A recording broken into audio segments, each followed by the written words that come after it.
the Democratic primary in New York, you have to be a registered Democrat. In order to vote in the Republican primary in New York, you have to be a registered Republican.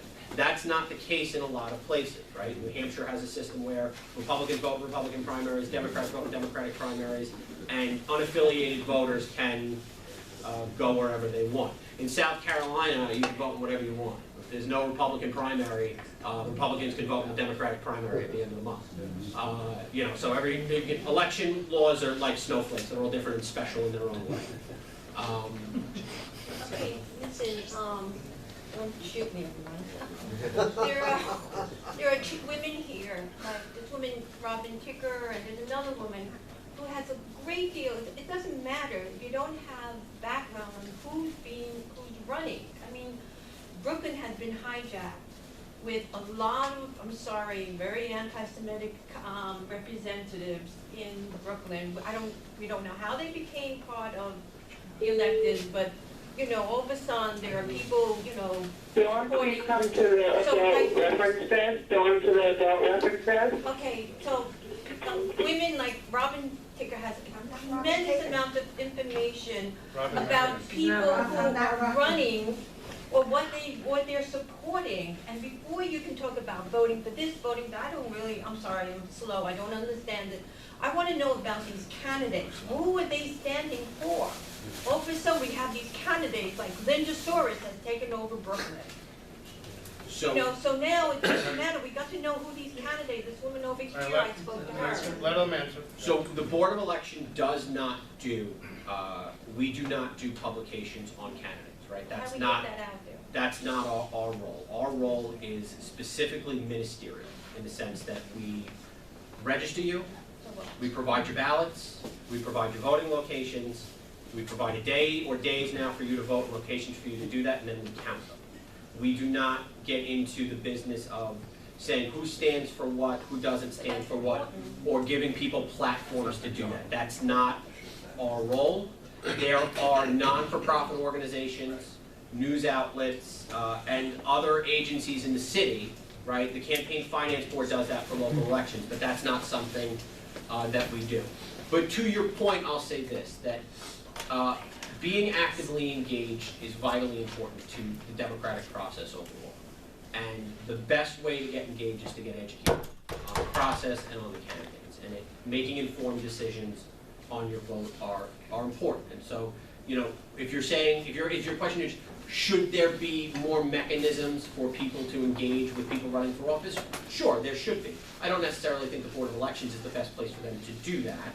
But I do think that having more opportunities to do that would be important, would be good. Hey, sorry, let me go Robin. Then on the phone. Yeah, first of all, although I've kicked a lot of people, neither my name nor my nickname is Kicker on Robin Marion. But going back to the day there was ranked voting for school board elections. Anyone who's old like me remembers, and who cared to vote in school board elections, I remember them. Yep. And don't approve of them. I don't, the people have spoken. Answer Mayor Robin Koch used to Ticker. say, there's another half of that quote, which I Speak to will say. Robin Ticker. She raised her hand. Maybe he's Robin Kicker. Are you Robin Kicker? Yeah, No, look at that, two Robins together. Then I'm going to kick you. I'm going to kick you. There you go, two Robins. So my question is I'm in judicial watch, and it worries me that is there any way for the like I see that the Democratic Party has a lot of NGOs encouraging people to register, and I'm just worried, like Vote USA or something, and I'm scared that there's something in the process that could indoctrinate the people. Once they're registered, then they get their contact information, and I know that it happens. They get their contact information, and then they indoctrinate them with all kinds of, like people like who are kids who are just voting for the first time, and even like an organization like the OU, an Orthodox Jewish organization. They actually encourage people to vote, but I know they're getting funding from Democrats. So I'm wondering, like, is there any way for them to undermine the democratic process by this? So I'm gonna break the question up into two different parts. The part I can answer and the part that I really can't answer. right? What NGOs are doing in terms of campaign and issue advocacy is a separate issue with which we don't deal with, right? There is issue advocacy that goes on in New York from organizations that do issue advocacy, in Canada advocacy, right? You'll see that happen from the left, and you'll also see that happen from the right, right? You'll see large issue advocacy groups in places that tend to be more Republican leaning, right? In the South, in the Midwest, right? States, Texas. So, in terms of New York, you're gonna see more, you're gonna see issue advocacy based on left-leaning organizations. That's gonna happen.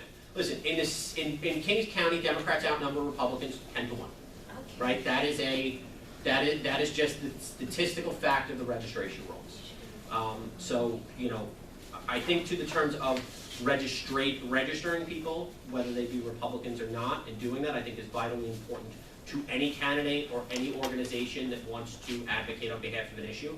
The first place you should start is with registration, and the first place you should start is doing voter education campaigns. And it doesn't just have to be on the left.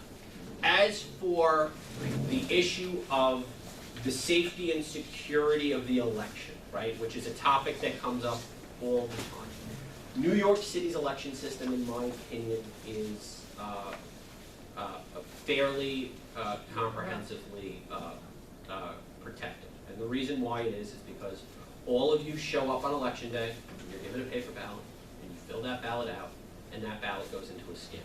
Now, what most people don't know is how we make the sausage on the back end. What I can tell you is that that information is readily available on our website. Our canvass procedures are open to the public. You could go on there if you had a couple of hours of free time and really wanted to, and read the step-by-step process by which we canvass election results. You could come down and watch it, right? As long as you have, the proper credentials, right? All of the results that are tabulated on election night are then retabulated from a secondary source. And 3% of machines are randomly picked after every election, and the ballots are currently hand counted by a team that does not have access to that scanner's results to compare them with the election night results that were reported. The scanners are never hooked up to an open network. The initial reporting system is on a closed network. So an ability to, for lack of a better term, change results, right? Like I went in and I voted for Jimmy, right? And then my vote's going to be for Karen. It's not, I can see of no way of that happening with the system that we use in the city of New York, right? And again, there's checks on that we do on the back end. Is it always accurate?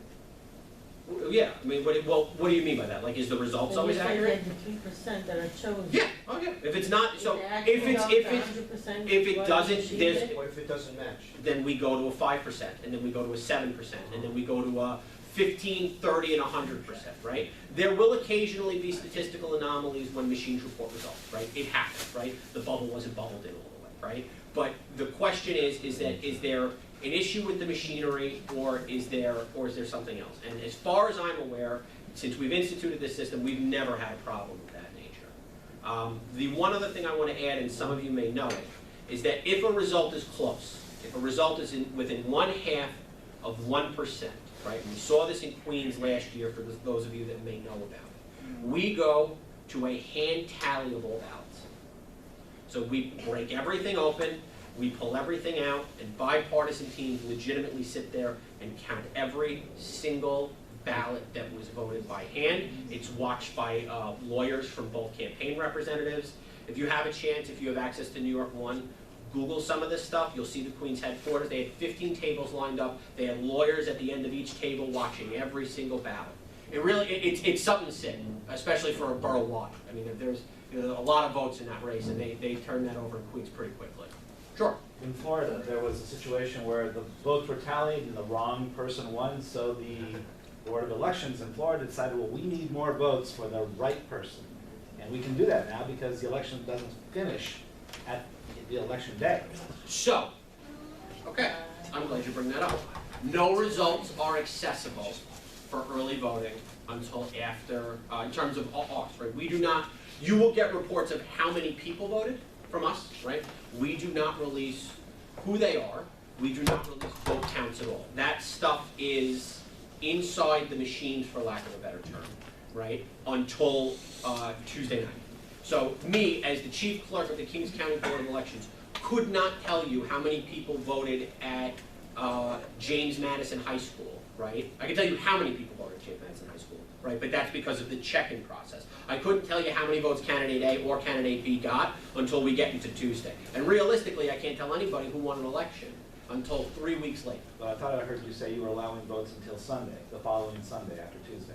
So no. So if election day is on a Tuesday, right?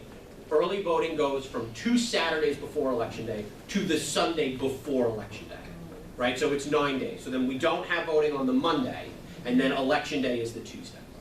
Fanya's been very patiently waiting. Okay, here's the question. To your issue that you brought up, there is right now, at least I am bombarded, and I spoke to a lot of my friends with the text and Russian-speaking television, radio station, the notion that the Democratic Party is right now trying to convince people do not register Democrat because Republican Party vote does not count. And I'm serious about this. They tell people who have no clue what's going on, they come to me and say, Fire, is it true if I'm Republican and I vote, my vote does not count? Another thing, I keep saying, I keep hearing people complaining to me that I was Democrat when I became a U.S. citizen. They just registered me, I did not know. When I realized that I want to be Republican, I sent 3 times to change the party. They still did not change. My question to you, is it legal to say that your vote does not count? And the second, from the DOE point of view, and who is where within Board of Election, who is doing change of the party? So on the first question, I'm not a lawyer, so I'm not going to speak to. We're not telling anybody who won elections that your vote doesn't count. Everybody votes counts, right?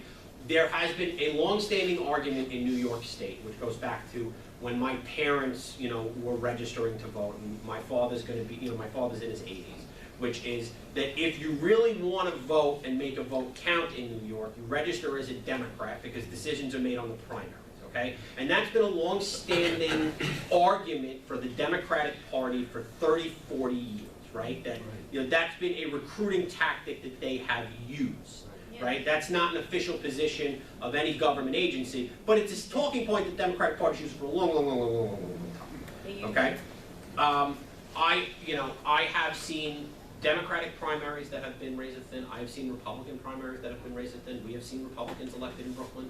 We have Republican electeds in Brooklyn, in Staten Island, in Queens. I'm sure a lot of people in this room would like to see more elected Republicans. And the way that you do that is by engaging and educating, right? And telling people your vote does count. We do have, your side, this side does have important issues to talk about, right? There are quality of life issues and all that other stuff, which I'm not going to get into today. But I think that's important. As to your second question, you're going to lead me to talk a little bit more about how we make the sausage. So a registration comes into the Board of Elections. It is time-stamped, right? It was different probably when you switched over to Republican. It was probably a little bit of a different system than we have now because we've made some strides, right? The document is scanned into an electronic database where a digital image of the document exists forever. Okay, that document needs to be worked by both a member of the Republican Party and a member of the Democratic Party in order for it to go through. So if somebody coming and wants to change their registration, a Republican needs to look at the form and say, yes, this person's changing from a Working Families Party member to a Conservative Party member, and then a member of the opposite party needs to see it and come to the same decision, right? Why? And if they don't, or there's a disagreement, it gets escalated up, and then it gets escalated up, and then eventually it lands on my desk, and me and my counterpart across the aisle and literally across the hall from me will then make a determination and come to a consensus. But in everything we do at the Board of Elections, it's bipartisan, and that is by intent, because you cannot, if both sides are seeing everything, it's very difficult for anybody to play a game. Can I follow up? I just asked a simple question. I want to change the party. Why is it has to be decision made by you or someone else. It's my decision. But what I'm, no, that's not, I'm gonna change your mind. but that's not, I'm not saying it's not your decision. What I'm saying is that in order for the form to be processed in our system, everything goes through a check and a balance, right? You make your decision to change your party, right? It comes to us, right? A member of each party sees it to confirm that that's, what your intent was and the form makes sense, and then it gets processed through the system.